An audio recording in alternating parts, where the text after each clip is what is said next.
ये बहुत बड़ा संदेश न सिर्फ उस दुश्मन देश को बल्कि पूरी दुनिया को है। बुलंद भारत की विहंगम तस्वीर जरा देख लीजिए।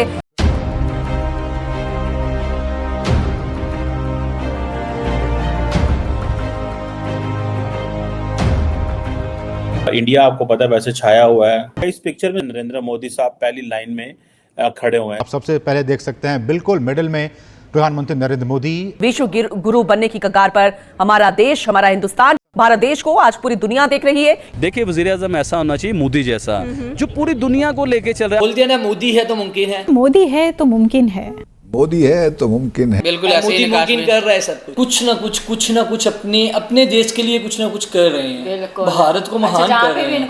मैंने देखा है कि अगर आपने डिप्लोमेसी सीखनी है तो आप प्राइम मिनिस्टर मोदी और उनकी टीम से सीखें। पीएम तो और भी बहुत है, जो मुल्क को ग्रो करता है ना वो हमेशा याद रह जाता है। और मोदी जी ने जो काम किए हैं ना ये हिस्ट्री में रिकॉर्ड हो जाएंगे। लोग मिलने के लिए जैसे क्राई नहीं होते, रोते हैं इस बात पे कि यार हमें एक मीटअप होना चाहिए, एक मीटअप होना चाहिए। वो ब्रिक्स 2025 की जो पूरी स्ट्रेंथ के साथ तमाम सदस्य एक साथ एकजुट होकर यहाँ पे एक फैमिली फोटो के लिए साथ आए हैं और मुस्कुराते चेहरे, हाथ हिलाते प्रधानमंत्री नरेंद्र मोदी। ये भारत इस टाइम अपना बहुत ग्रो कर रहा है, हर चीज में अपने आप को डेवलप कर रहा है, अपने आप को बहुत आगे लेके जा रहा है। जय हिंद दोस्तों, स्वागत है आपका वन शॉट इंडियन मीडिया पर। दोस्तों ब्राजील में हो रहे इस साल के ब्रिक्स समिट में इस बार अगर कोई नेता सबसे अलग, सबसे चर्चित और सबसे प्रभावशाली नजर आ रहे थे तो कोई और नहीं बल्कि भारत के प्रधानमंत्री नरेंद्र मोदी थे। जी हाँ, जहाँ बाकी देश के नेता बातचीत करने में लगे थे वहीं पर पीएम मोदी की मौजूदगी ही इस ब्रिक्स समिट की शोभा बढ़ा दी। हर फोटोग्राफर का कैमरा, हर पत्रकार का सवाल और हर चर्चा का केंद्र बस एक ही नाम पर टिका था और वो था नरेंद्र मोदी। ब्रिक्स समिट में मोदी जी न सिर्फ अपने आत्मविश्वास से चमके बल्कि उन्होंने ग्लोबल स्टेज पर भारत की वो ताकत दिखाई है जिसकी आज पूरी दुनिया सलाम करती है। जिन देशों को पहले पाकिस्तान जैसे देश लीडर मानते थे, इस ब्रिक्स समिट में उनके नेता भी पीएम मोदी के साथ फोटो खिंचवाने के लिए लाइन में लगे थे। यह देख पाकिस्तान की मीडिया पूरी तरह से तिलमिलाई हुई है, कह रहे हैं कि देखिए कैसे मोदी दुनिया भर में अपने देश का नाम कर रहे हैं और हमारा देश अभी भी कर्ज मांगने से बाज नहीं आया है। जहां जाता है सिर्फ कर्ज ही मांगता है। दोस्तों ये वही भारत है जिसे कभी गरीब देश कहा जाता था, लेकिन अब भारत ब्रिक्स जैसे बड़े मंच पर भी विश्व नेतृत्व की भूमिका निभा रहा है। और सबसे मजेदार बात तो ये देखने के लिए मिला कि इस पूरे समिट के दौरान ना किसी के आगे झुके, ना किसी के पीछे चले, बल्कि पूरे आत्मविश्वास के साथ भारत का सिर ऊंचा रखकर चल रहे थे। पीएम तो और भी बहुत है, जो मुल्क को ग्रो करता है ना वो हमेशा याद रह जाता है। और मोदी जी ने जो काम किए हैं ना ये हिस्ट्री में रिकॉर्ड हो जाएंगे। ये मतलब के रिकॉर्डेड बातें हो जाएंगी जितना काम ये कर रहे हैं। वही बात फिर आ जाती है कि टूर पे टूर बिलीव करें, लोग ऐसे सिटी नहीं घूमते जैसे मोदी जी कंट्रीज घूम रहे हैं। बिल्कुल कभी कहीं कभी कहीं एक पाँव इधर है तो दूसरा पाँव उधर है, एक पाँव इधर है तो दूसरा उधर है।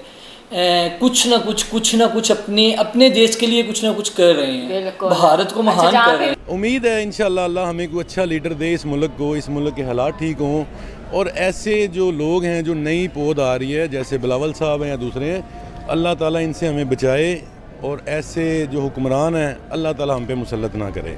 दोस्तों एक बड़ा सेंट्रल सवाल है कि अभी जो 2025 ब्रिक्स समिट हुई है इसका आउटकम क्या था और ये क्यों समिट जो है ये किसने क्या क्या बातें की। खास तौर पे अगर देखा जाए तो भारत जो है वो प्राइम मिनिस्टर मोदी वहाँ पे थे। तो यहाँ पर तो जो भारत है उसका पलड़ा काफी भारी नजर आ रहा है। एक और नजर आ रहा है मोदी का, जब उसने कहा है कि भाई ठीक है जहाँ दहशतगर्दी पलती है, जहाँ पर दहशतगर्दों को पाला जाता है, उन्हें संभाला जाता है, शेल्टर दिया जाता है, उसी मुल्क को क्यों ना हम लोग कुछ तगड़ा जवाब दें सारे मिलकर। असल में आपको पता है इंडिया ने हमेशा हमारे साथ वो डबल फेस सामने लाया, दुनिया के सामने और है, रियल में और है। हमेशा इन्होंने ही हमला किया, हमेशा इन्होंने ही बहतान लगाए, हमेशा हमारी तरफ से कभी कुछ। हम तो एक मोहब्बत का पैगाम देते हैं। जितने इंडियन कम्युनिटी है जो पाकिस्तान विज़िट करते हैं, आज तक आप इंटरव्यूज़ देख लें, हर बंदा कहता है यार ये वो पाकिस्तान नहीं है जो इंडिया में हमें दिखाई देता है या जो सुनाई देता है। तो हम तो मोहब्बत का पैगाम देते हैं, मोहब्बत वाले लोग हैं। हाँ, हम मुँह तोड़ना भी जानते हैं। इन्होंने हम पे हमला किया, हमने मुंह तोड़ जवाब दिया, जश्न मनाए गए, मिठाइयाँ बांटेंगी, लोगों ने हमला भी हो गया, मुंह तोड़ जवाब भी दे दिया, डांस भी हो गया, सारा कुछ हो गया। बट सवाल ये है कि ये दहशतगर्दी का जो एक टैग लगा हुआ पाकिस्तान के ऊपर, ये क्यों नहीं हट पा रहा। फिर अगर सारा कुछ पता चल गया, चलो हमने कहने को हरा भी दिया, सारा कुछ कर लिया, तो ये दहशतगर्दी का टैग है ये क्यों नहीं हट पा रहा, हम क्यों नहीं दे देते।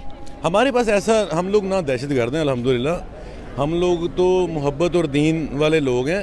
वो गैर मजहब लोग हैं, ना उनमें दीन है, ना उनमें कोई डिसिप्लिन है, ना कोई चीज़ है। जरूरी तो नहीं है कि अगर हम दूसरे को हम गैर मजहब कहते हैं, हर किसी का अपना बिलीफ है, हर किसी का अपना रिलीजन है, उसकी रिस्पेक्ट करना हमारा फर्ज बनता ही बनता है। हम किसी को यही नहीं कह सकते कि हम बड़े आला अफजल हैं या हम इससे बिलोंग करते हैं तो हम ही रूल करते हुए दिखाई देंगे। प्रॉब्लम यहाँ पे मजहब की नहीं आती है, प्रॉब्लम यहाँ पर सोच की आती है कि सोच कैसी है।